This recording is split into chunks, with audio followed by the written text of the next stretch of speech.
where we take concepts that run the core machinery of life, tear them apart, and put them back together in a way that provides you with deep, lasting insight. Today, we are focusing on a class of molecules that are, well, they're essential for survival, yet they're also capable of some pretty profound systemic damage when we use them clinically. We're talking about corticosteroids. If you've ever dealt with severe asthma or that crippling inflammation from arthritis, or had to manage the fallout of intense, prolonged stress, you've definitely encountered these powerful steroidal hormones. They come from the adrenal cortex. They are quite literally your body's emergency management system. So our mission today is to go on a really comprehensive deep dive into these compounds. We're going to trace their history from this mysterious life-preserving gland all the way to a Nobel Prize-winning drug. We'll uncover their vital physiological roles in everything from mobilizing glucose to completely shutting down your immune system. Yeah. And this is the important part. We'll scrutinize that incredibly critical balance required for their safe and effective clinical use. It's just impossible to overstate their importance. Right. I mean, when we talk about corticosteroids, or corticoids for short, we're really talking about two main groups. You've got the natural hormones, the glucocorticoids like cortisol, and mineral corticoids like aldosterone. Right. And then you have the highly engineered synthetic versions that what we use in medicine, like prednisone. Their influence is just enormous. But functionally, you can think of them as operating along three primary axes. There's the potent glucocorticoid activity, which is all about stress and metabolism. Then you have the mineralocorticoid activity, which controls your fluid and electrolytes. And finally, there's a much weaker but still present androgenic activity. They truly are the body's regulators of homeostasis under duress. And the history of their discovery is just a phenomenal story of scientific persistence. We have to rewind to the mid-19th century for this.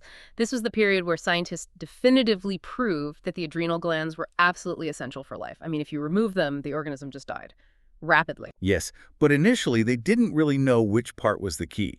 Was it the inside, the medulla, or the outside, the cortex? It took more refinement to isolate the cortex, that outer layer, as the part most responsible for sheer survival. It actually overshadowed the fast-acting adrenaline that's secreted by the medulla. So that realization that the cortex was the life preserver, that set the stage for one of the fastest clinical breakthroughs in modern history. It really did. That's the aha moment that just sets medicine ablaze, isn't it? By the 1930s, you had scientists like Kendall and his team meticulously working to isolate and figure out the structures of the active compounds within that adrenal cortex. And they were successful. They managed to elucidate these complex 21-carbon structures that we now rely on today. And all that groundwork, it paid off almost instantly. The true historical hook, the one that won the Nobel, happened very late in the 1940s. Right, in 1949, a doctor, Philip Hench, he decided to try cortisone, one of those newly characterized adrenal compounds, on patients who were suffering from this crippling chronic rheumatoid arthritis. And the results were, well, they were nothing short of miraculous. I mean, you had patients who had been bedridden for months, and suddenly they experienced this striking immediate relief. They were walking, moving, shedding these debilitating symptoms almost overnight. The relief was so dramatic, so undeniable that the scientific community they recognized the profound impact instantly. Think about that timeline, because it tells you everything you need to know about the scope of the discovery. You have this groundbreaking relief for a chronic, debilitating disease in 1949. Right. And the Nobel Prize for Medicine was awarded the very next year, in 1950, to Kendall, Reichstein, and Hench. It was a revolution, and it was all based on accessing the body's own power to suppress inflammation. That revolution, as you said, is founded on a very specific chemical structure. So where do we even begin with the chemistry here? We begin with the foundation. All the active corticoids are structurally similar. They're all 21-carbon compounds. And they all share that fundamental, it's a bit technical, but it's a critical structure, cyclopentanoperhydrophenanthrene nucleus. Okay, let's unpack that name for a second, because that is a mouthful. What does that nucleus represent in, simple terms? It's basically the backbone of the entire steroid family. Think of it as 4 fused rings, 3 6-sided rings, and 1 5-sided ring. This structure gives it a unique lipid solubility and a really rigid molecular shape. Which lets them pass through cell membranes easily. Exactly. That's the key to their power. It lets them get inside and interact with the internal cellular machinery. And crucially, they're all synthesized exclusively in the adrenal cortical cells. And the starting material for all of this, it's not some fancy protein or complex molecule. It's something incredibly common. It's cholesterol. Every single one of these powerful hormones starts its life as cholesterol. From there, it goes through this really complex sequence of enzymatic steps, starting with a conversion to pregnenolone, and then it branches out to produce the major players we care about. And those major players being, first, hydrocortisone, we also call it cortisol. And what's interesting there is it's a mixed bag, right? It has both glucocorticoid and mineralocorticoid activity. Correct. Then you've got aldosterone, which is the dedicated mineralocorticoid, and finally a smaller output of some weak androgens. Exactly. Hydrocortisone is really the workhorse of the stress response. Aldosterone is the key to electrolyte stability. It's a beautiful division of labor. So if they are produced exclusively in the adrenal cortex from cholesterol, how does the body decide when to ramp up production and when to shut it all down? This is where that famous HPA axis, the hypothalamo-pituitary-adrenal axis, comes in. It acts as this incredibly sophisticated control panel. The HPA axis has a perfectly balanced system of acceleration and deceleration.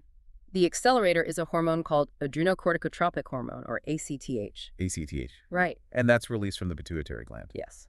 And ACTH is the immediate signal to the adrenal cortex. And what does that signal actually do? It's not just a polite request for more hormone, is it? No, not at all. It's a command to mobilize resources. ACTH's influence on adrenal steroidogenesis is critical, and it's fast. It does two things at the same time. First, it rapidly increases the availability of cholesterol inside those cortical cells, making it ready for conversion. Second, it induces the necessary steroidogenic enzymes that are required to maintain the production line, basically turning that cholesterol into the active hormone. And the governor, the part that prevents total runaway production, that's the elegant negative feedback loop. That's the deceleration. Yeah. So once you have sufficient corticosteroids circulating in the bloodstream, primarily cortisol, that circulating hormone then signals back up to the brain. It inhibits ACTH release from the pituitary gland, and even further up the chain, it inhibits the production of corticotropin-releasing hormone, or CRH, from the hypothalamus. So the system maintains these stable, normal daily levels. It's operating within a very, very tight band. It has to be tight. And that's because of a fundamental constraint we mentioned earlier. The adrenal cells don't store these hormones in advance. Right. That's a crucial insight. It is. Adrenal cortical cells store only minute, tiny quantities of corticoids. They are made on demand. So the rate of release into the blood is tightly and instantly governed by the rate of biosynthesis. If the production line slows down, the release slows down. Simple as that. This on-demand system also explains the wild variation in daily secretion rates, particularly for hydrocortisone. Indeed. I mean, look at the numbers. Aldosterone, which is incredibly potent, you only need about 0.125 milligrams of it daily. A tiny amount. Tiny. But hydrocortisone, the main daily regulator, requires 10 to 20 milligrams daily. And here's the key rhythm. Nearly half of that daily amount, the big surge, is secreted during the few hours leading up to and right after you wake up. That massive morning spike, which is why we sometimes dose patients in the morning, right, to mimic that natural rhythm. Precisely. It's fundamentally designed to wake us up, mobilize our energy reserves, and prepare us to handle all the inevitable minor stresses of the day. It highlights its central role in preparing the system for activation. But the true test of this HPA axis control system is when real existential stress hits. That's right. The overall function of corticoids is to prepare the body to withstand all forms of noxious stimuli. We're talking trauma, surgery, acute infection, or even prolonged psychological duress. And this is where the governor gets temporarily disabled and the system goes into a complete override mode. Let's use an analogy. If the HPA axis is like a corporate financial system, the normal day-to-day operation is stable, guided by, say, conservative budgeting. That's the negative feedback. But when a major crisis hits, like a hostile takeover or a natural disaster, the board decides to completely ignore the budget. That's a great analogy. The normal negative feedback is ignored because survival is paramount. It has to be. When a severe stress signal is perceived, originating from higher centers in the brain, signaling imminent danger, it travels rapidly to the hypothalamus. The hypothalamus then pumps out massive amounts of CRH, which forces the pituitary to pump out massive amounts of ACTH, which then floods the adrenal cortex, forcing hydrocortisone production to peak. So even though the circulating cortisol levels are rising dramatically, the stress signal itself is strong enough to override that standard negative feedback that would typically shut ACTH production down. Precisely. The system keeps the production lines running, often at dangerous levels for prolonged periods if that stress persists. The purpose isn't long-term health. The purpose is short-term survival. You are mobilizing glucose, restricting inflammatory response, maintaining vascular tone, all to ensure that the body can fully cope with the immediate crisis. Even if it means running up a massive biological debt. Yes, a debt which we later see as the side effects of chronic high cortisol. Okay, let's unpack this core physiology. We're moving from the factory floor, so to speak, to the job site. Corticosteroid actions are vast, but the crucial insight we have to understand before we delve into the metabolic and fluid effects is this concept of permissive action. This concept is so key to understanding why corticoids are essential, even when they don't seem to be directly involved in a process. Permissive action means the steroid hormone, by itself, doesn't really produce an effect, but its mere presence is required for another hormone to effectively exert its action. It's like the necessary background authorization. So they aren't the primary actors in this play. They are the stage lighting that makes the actors visible. Exactly. And the perfect example is maintaining blood pressure and vascular tone. Corticoids alone do not cause vasoconstriction or raise blood pressure. However, in the absence of corticosteroids, like in adrenal insufficiency, the pressor action of circulating catecholamines like adrenaline is profoundly blunted. Why, though? Why is adrenaline suddenly less effective without corticoids? What's the connection? Well, it's believed to be linked to receptor regulation. Glucocorticoids seem to play a role in upregulating the adrenergic receptors on the blood vessel walls. They're essentially making the vessels more sensitive to that tightening signal from adrenaline. So without the corticoids, the signal's being sent, but nobody's home to receive it. That's a great way to put it. If the receptors aren't properly maintained by the corticoids, adrenaline signals just aren't heard. This leads to arteriolar dilation, decreased peripheral resistance, and eventually circulatory collapse. It really shows their absolute necessity for survival under stress. That clarifies the permissive role perfectly. Now let's look at the survival mechanism that works constantly. Fluid and electrolyte balance. This is the realm of mineralocorticoid actions, primarily aldosterone. Aldosterone is the master regulator of salt and water. Its primary mechanism is focused on the kidney's distal convoluted tubule and the collecting ducts. There, it dramatically enhances the reabsorption of sodium Nag+1 from the filtrate back into the bloodstream. And what's the trade-off for retaining all that sodium? There's always a trade-off. There is. That sodium reabsorption is inextricably coupled with the increased excretion of two critical ions, potassium, K+O, and hydrogen ions, H+O. This mechanism directly controls your extracellular fluid volume and, by extension, your blood pressure. And without this mechanism, life ends very quickly. What does a mineralocorticoid deficiency, like the one we see in Addison's disease, actually look like physiologically? Oh, it's catastrophic. The kidneys become incapable of retaining sodium, which leads to progressive salt loss and a massive decrease in the extracellular fluid, or ECF, volume. So you're losing volume, blood pressure drops. Exactly. You get hypovolemia. And what's more, because water follows that sodium out of the body, the remaining blood volume becomes relatively dilute in salt, which causes something called dilutional hyponatremia. At the same time, since potassium isn't being excreted, you get hyperkalemia, high potassium, and metabolic acidosis. These disruptions in fluid and ion balance they rapidly progress to hypovolemic shock and circulatory collapse. Which confirms, again, why the adrenal cortex is absolutely essential for survival. It does. The mechanism itself, though, it's not instantaneous, which raises some questions about its role in an acute crisis. That's a brilliant distinction to make. Aldosterone's action is fundamentally different from the rapid, second-by-second action of adrenaline. It acts via a genomic mechanism. Meaning it works with the genes. Yes. The hormone enters the cell, it binds to its internal receptor, and this whole complex migrates to the nucleus to act as a transcription factor. It actually increases the transcription of messenger RNA, mRNA. So it's basically placing a production order for the necessary tools. Exactly. This mRNA then directs the synthesis of specific proteins, which we call aldosterone-induced proteins, or AIPs. The most crucial AIP that gets synthesized is the NAK ATPase pump. That's the pump responsible for actively transporting sodium out of the cell and potassium in, setting up the gradient that drives the sodium reabsorption. And because this whole process requires gene activation and then protein synthesis, there's a delay. A very clear delay. There's an inherent latency of about 1 to 2 hours before you see the full effect of aldosterone. So in an acute collapse, you can't rely on aldosterone to save you immediately. You're relying on that faster permissive action of the glucocorticoids to support the blood vessels, while aldosterone works on the slow, essential fix. Precisely. Aldosterone is all about long-term survival and maintenance of volume, not the immediate fight-or-flight response. And on the other side of that coin, excess mineralocorticoid causes its own severe problems. Of course, the main adverse effects of excess are pretty straightforward. You get fluid retention, which leads to generalized edema and hypertension. And because of that excessive trade-off in the kidney, you see hypokalemia, low potassium, and metabolic alkalosis. And a crucial finding in cardiology is that aldosterone promotes myocardial and vascular fibrosis, particularly in patients with chronic heart failure, or CHF. It actually accelerates structural damage to the heart itself. Let's transition now to the major partner, the glucocorticoid actions. This is all about metabolism, stress, and making sure the brain stays fueled when resources are scarce. This is the catabolic side of the steroid coin. The fundamental objective of glucocorticoids is to ensure the brain gets a constant, steady supply of glucose, especially during stress or starvation.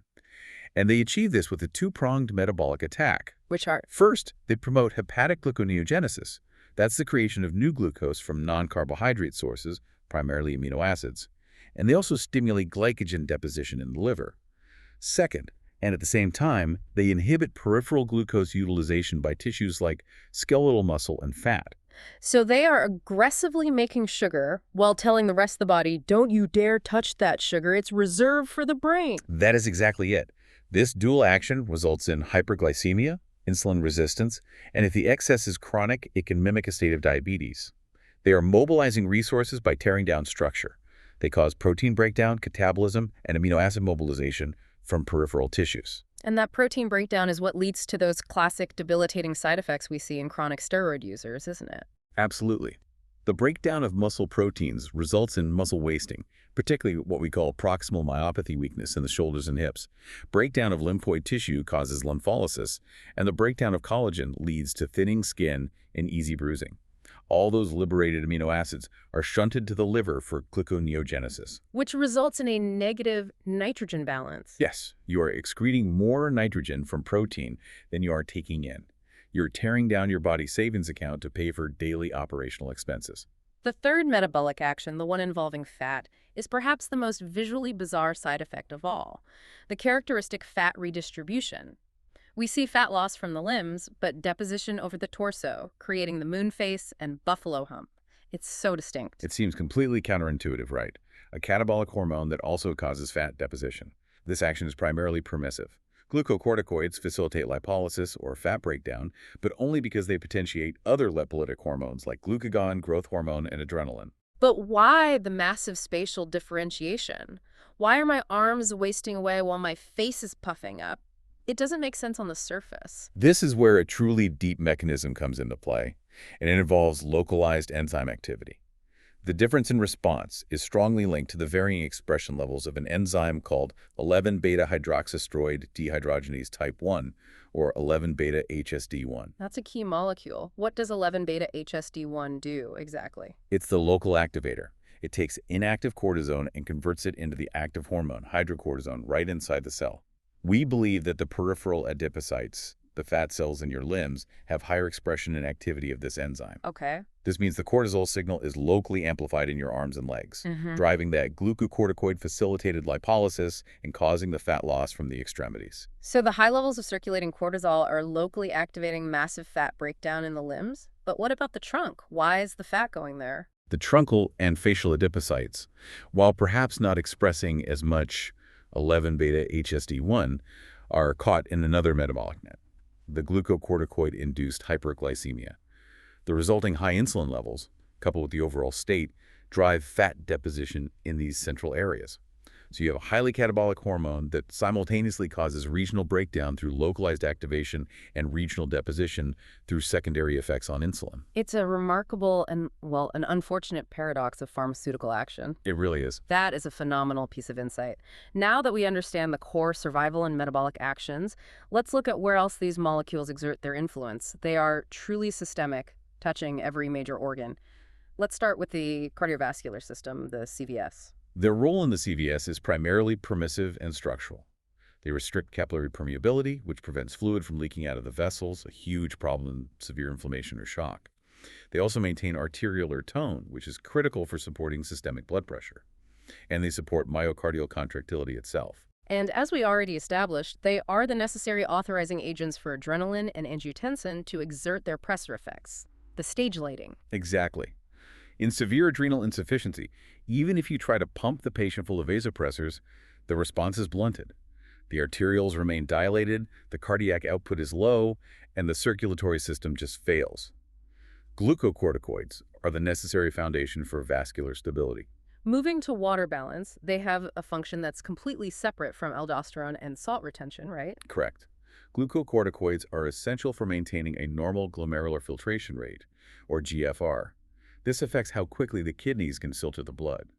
In adrenal insufficiency, the GFR falls.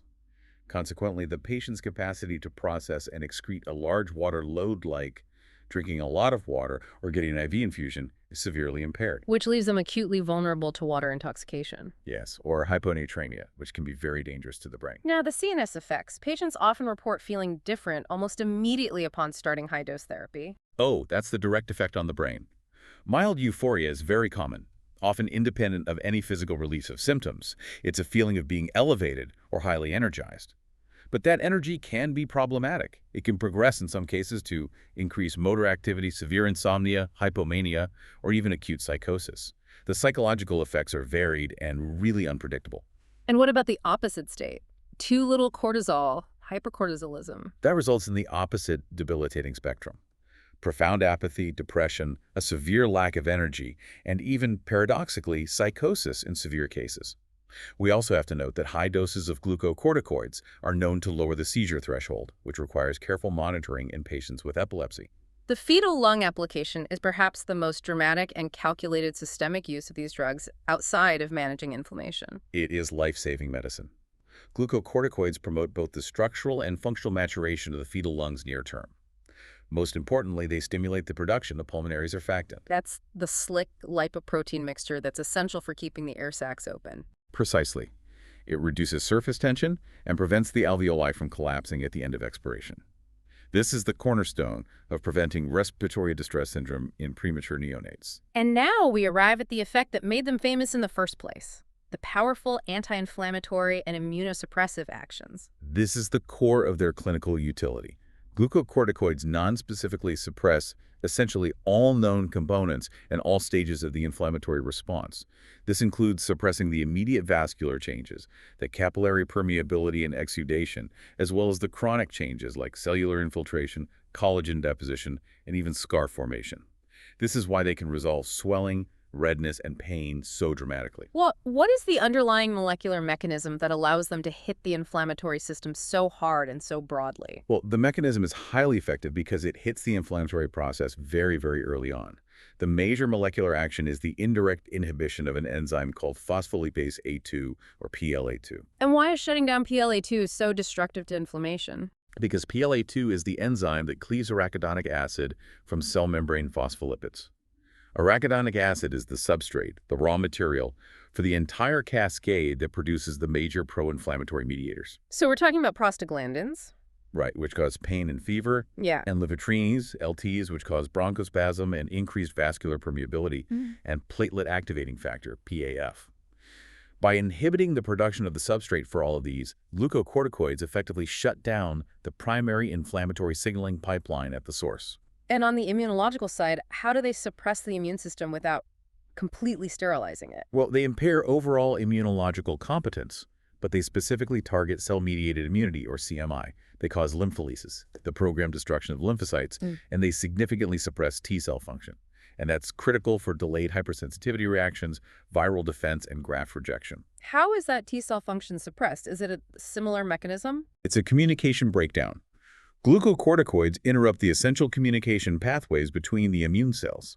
They inhibit the release of critical signaling molecules, specifically lymphokines like interleukin-1 or IL-1 from macrophages, and they block the formation of interleukin-2, IL-2. And IL-2 is needed for T cells to multiply. Exactly. Since IL-2 is necessary for T-cell proliferation, blocking it prevents the adaptive immune response from ever scaling up properly. The sheer power of these actions brings us to the clinical uses, but we have to frame this segment with what you call the palliative dilemma. Absolutely. This has to be the primary context for any clinical use. Corticosteroids are powerful, They are often life-saving, but they are only palliative. They cannot cure the underlying cause, whether it's lupus, asthma, or arthritis. They simply shut down the body's often damaging reaction to that cause. And that potent anti-inflammatory action comes with profound hazards that limit long-term use. The hazards are numerous, and they're severe. Because they suppress the immune response and the capacity of phagocytes to kill pathogens, they strongly favor the spread of infections. A patient on chronic steroids is constantly at risk for opportunistic infections. Latent diseases like tuberculosis can reactivate aggressively. And what about healing? That's the other major risk. Because they interfere with healing and scar formation, they pose risks like the potential for an existing peptic ulcer to perforate asymptomatically. The pain signals are suppressed, so the patient doesn't even know they are bleeding internally until they're in catastrophic shock. Despite these risks, their therapeutic uses range from simple replacement therapy to managing acute inflammatory crises. For replacement therapy like in Addison's disease oral time, hydrocortisone is a standard. It's often combined with a tiny dose of fludrocortisone to provide that necessary mineralocorticoid activity. In an acute adrenal crisis, which is a Kraft scenario, high-dose intravenous hydrocortisone, or dexamethasone, is given immediately with saline and glucose to reverse the collapse. And beyond replacement, the pharmacotherapy applications are broad, particularly in autoimmune and allergic crises. They are essential for managing severe, life-threatening autoimmune diseases like systemic lupus erythematosus, SLE, and they're used to control acute exacerbations of chronic arthritis, like RA or gout. For severe allergic reactions, they reduce the sustained inflammatory reaction, but here is a critical clinical distinction. They are not a substitute for adrenaline and anaphylaxis. Because of that 1 to 2 hour latency period? Precisely. Adrenaline is immediate. It rescues the airway and blood pressure instantly. Corticosteroids take hours to induce their anti-inflammatory proteins, so they are used only after adrenaline to prevent recurrence and control the ongoing delayed inflammatory response. We also use them strategically for neurological issues and, as we said, fetal development. For managing cerebral edema swelling of the brain, particularly from tumors or abscesses, dexamethasone and betamethasone are preferred. The preference is deliberate. Very deliberate. It's because they completely lack mineralocorticoid activity, meaning we avoid fluid and salt retention, which would only worsen the brain swelling. We also use them for acute exacerbations of multiple sclerosis and to speed recovery in Bell's palsy. And the paradox of using them in infectious diseases, that seems so counterintuitive. It's a very nuanced area. They are only indicated in serious, overwhelming infections, severe septic shock, life-threatening TB, or bacterial meningitis, and critically, they are only... Yes, we use dexamethasone frequently in chemotherapy to augment the antiemetic effects, helping patients manage highly nauseating drug regimens. We started by discussing hydrocortisone, the natural hormone. But hydrocortisone, the molecule itself, is actually pretty problematic for pharmacological use. It has several limitations. It undergoes high first-pass metabolism in the liver, which means a large amount is destroyed before it even enters systemic circulation. That leads to low oral bioavailability. And fundamentally, it comes with that significant mineralocorticoid component, the salt-retaining part. Correct. So the goal of synthetic chemistry was really twofold. Create a drug that lasts longer in the body and separate the good, the glucocorticoid action, from the bad, the mineralocorticoid action. And that's where we get drugs like prednisolone or dexamethasone. Exactly. These synthetic derivatives are far more resistant to that first-pass metabolism, which increases their potency and their duration of action. But most importantly, chemistry allowed us to achieve therapeutic selectivity or dissociation. We can now maximize the anti-inflammatory action while virtually eliminating the salt-retaining effect. Let's use the potency comparison to visualize this separation because it really demonstrates the brilliance of medicinal chemistry. Okay, so if we define hydrocortisone as a baseline of 1 for glucocorticoid activity and 1 for mineralocorticoid activity, you can see the immediate trade-offs. Prednisolone is 4 times stronger as an anti-inflammatory, but it only retains about 0.8 mineralocorticoid activity. Now look at the highly fluorinated compounds like dexamethasone. It achieves 25 times the anti-inflammatory potency. For its mineralocorticoid activity is 0. 0. Absolutely none. And that 0 mineralocorticoid activity in dexamethasone is the reason it's the go-to choice for conditions like brain edema, where any extra fluid retention could be catastrophic. Absolutely. And then you contrast that with aldosterone, the natural mineralocorticoid. It has 3,000 times the mineralocorticoid potency of hydrocortisone, but almost no glucocorticoid effect, about 0.3. The chemical modification of that steroid nucleus, particularly introducing a fluorine atom, dramatically shifts the activity profile.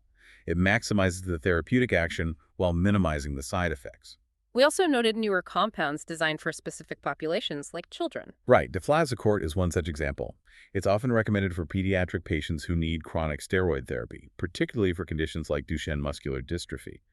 While its glucocorticoid potency is comparable to prednisolone, the claims suggest it causes lesser growth retardation and, critically, has zero mineralocorticoid activity. This focus on minimizing growth stunting effects really shows the continued refinement of steroid chemistry. Moving to pharmacokinetics, there is a fascinating disconnect between how long the drug stays in the blood and how long its effect actually lasts. We're talking about the difference between plasma half-life and biological half-life. This is such a critical point. The plasma half-life of hydrocortisone is short, around 1.5 hours, which suggests it's cleared from the blood very quickly. However, the biological half-life, the duration of its actual physiological effect, is much, much longer. It persists for 8 to 12 hours for hydrocortisone and up to 48 hours for a drug like dexamethasone. Why this massive disparity? What's going on? It goes right back to the genomic mechanism we talked about. Yeah. The steroid's action is not a quick chemical antagonism. It's a signaling cascade that involves intracellular receptors regulating the synthesis of new proteins. So even after the drug is completely cleared from the bloodstream, those newly synthesized proteins like the NACA ATPase pump or the lipocortin that inhibits PLA2, they remain active in the cell for hours, sometimes days. Which extends the biological effect long after the plasma concentration drops to zero. Precisely. And this persistence of action is exactly why chronic use, even for necessary therapy, causes such a severe physical and regulatory toll. This brings us to the serious adverse effects and the major hazard of withdrawal. The adverse effects are simply the chronic, overwhelming manifestation of the pharmacological actions we just detailed. The physical transformation is dramatic.